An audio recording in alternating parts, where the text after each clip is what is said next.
নমস্কার, আমি দীপশিকার। আপনারা দেখছেন খবর বাংলা। ফের পানীয় জলের দাবিতে বিক্ষোভ গ্রামবাসীদের। রবিবারের পর সোমবারেও তীব্র প্রতিবাদ জানিয়ে পথে নামলেন আসানসোলের জামুরিয়া স্থানীয় বাসিন্দারা। এলাকাবাসীদের অভিযোগ, কাউন্সিলরকে পানীয় জলের কথা একাধিকবার জানালেও কোনো সুরাহ মেলেনি। স্থানীয় কাউন্সিলরকে লিখিতভাবে আশ্বাস দিতে হবে বলে দাবি এলাকাবাসীদের। पानी का कनेक्शन देना होगा। पानी का कनेक्शन क्यों नहीं है? काउंसिलर जवाब दो। রবিবার স্বচ্ছ পানীয় জলের দাবিতে জামুরিয়া বাইপাসে প্রায় 30 মিনিট অবরোধ করে বিক্ষোভে নামেন আসানসোল পুরসভার 4 নম্বর ওয়ার্ডের 6 নম্বর এলাকার বাসিন্দারা। সোমবারও ছবি একই রয়েছে জামুরিয়ায়।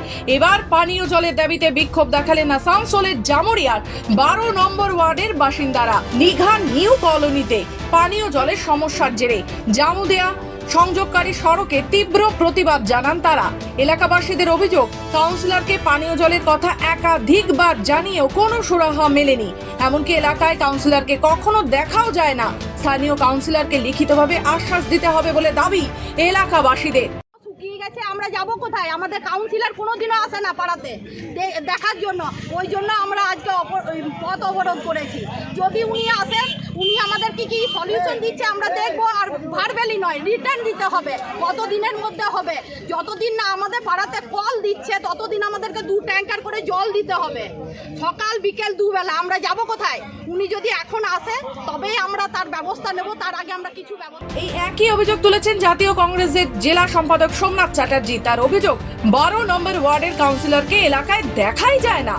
নাজেহাল এই গরমে সেখানে পানীয় জল এবং ব্যবহারকারী জল কিছুই পাচ্ছে না ওরা। তার প্রতিবাদে আজকে নিরুপায় হয়ে এখানকার নয়া নিউ কলোনির মানুষেরা, বিশেষ করে মহিলারা এসে পরে এখানে বিক্ষোভ করছেন। এবং ওদের দাবি হচ্ছে যে এখানকার যিনি কাউন্সিলর 12 নম্বর ওয়ার্ডের সমরজিৎ গোস্বামী, তিনি দীর্ঘদিন এই অঞ্চলে আসেন না বা এদের দুঃখ দুর্দশার কথা শোনেন না। জলের দাবি ওনার কাছে আছে, উনি এখনও আসেননি। ওনার আশ্বাস পেলে ওনারা উঠবেন, এরকম একটা কথা বলেছেন। উনি এখনও আসেননি, বারবার কথা বলার সত্ত্বেও ওনার না। হয়তো কাউন্সিলর তো আসে না 12 নম্বর ওয়ার্ডে, কাউন্সিলর কোথায় দেখতে পায় না, তার এরিয়ায় কোনো জায়গায়। তবে শেষমেশ এলাকাবাসীদের দাবিতে স্থানীয় কাউন্সিলর কোনো পদক্ষেপ নেন কিনা সেদিকেই তাকিয়ে সকলে। আসানসোল থেকে রাহুল পাসওয়ানের রিপোর্ট, খবর বাংলা।